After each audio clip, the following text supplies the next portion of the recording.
ఈ కాంగ్రెస్ వాళ్ళు కానీ బీజేపీ వాళ్ళు కానీ మనకేనాటికైనా శత్రువులే. వాళ్ళ నీళ్ళు ఎందుకు వస్తలేవు? సామాన్యమైన ఒక మౌలిక ప్రశ్న, ఒక రైతు అడిగే ప్రశ్నకు సమాధానం ఉందా ఇళ్ళకాడ? ఎందుకు నీళ్లు వస్తలేవు?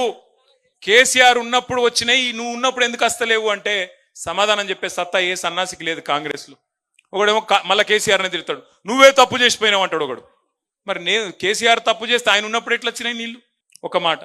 రెండోది, ఇక్కడ బట్టి విక్రమార్క గారు వచ్చిపోయాను, ఇది కాళేశ్వరం నీళ్లు కాదు ఎస్ఆర్ఎస్పి నీళ్లు అని చెప్పి అప్పట్లో జగదీష్ అన్నను కిషోర్ను వీళ్ళు ఇద్దరు కలిసి 1,00,000 జనార్చన అని చెప్పి మొత్తం కాలువల మీద కాళేశ్వరం నీళ్లకు ఒక మంచి కార్యక్రమం చేస్తే బట్టి విక్రమార్క వచ్చి తిట్టిపోయాడు, ఇది ఎస్ఆర్ఎస్పి నీళ్లు కాళేశ్వరం నీళ్లు కాదన్నాడు.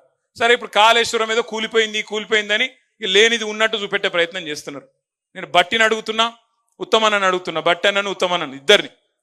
మరి సరే అనుకుందాం, ఒక్క నిమిషానికి మీరు చెప్పింది నిజమే అనుకుందాం, కాళేశ్వరంలోకి వెళ్ళి నీళ్ళు వస్తలేవు అనుకో. మరి నువ్వు కట్టిన ఎస్ఆర్ఎస్పి అయితే ఉంది కదా, ఇంకా మరి నీళ్ళు ఎందుకు వస్తలేవు? ఇప్పుడు కేసీఆర్ కట్టిన కాళేశ్వరంతోని తెలంగాణ ప్రభుత్వంలో అక్కడ కేసీఆర్ గారు ఉన్నప్పుడేమో నీళ్ళు వచ్చినాయి, మరి ఇప్పుడు మీ ప్రభుత్వం రాగానే ఎందుకు బంద్ అయినాయి అంటే సమాధానం లేదు.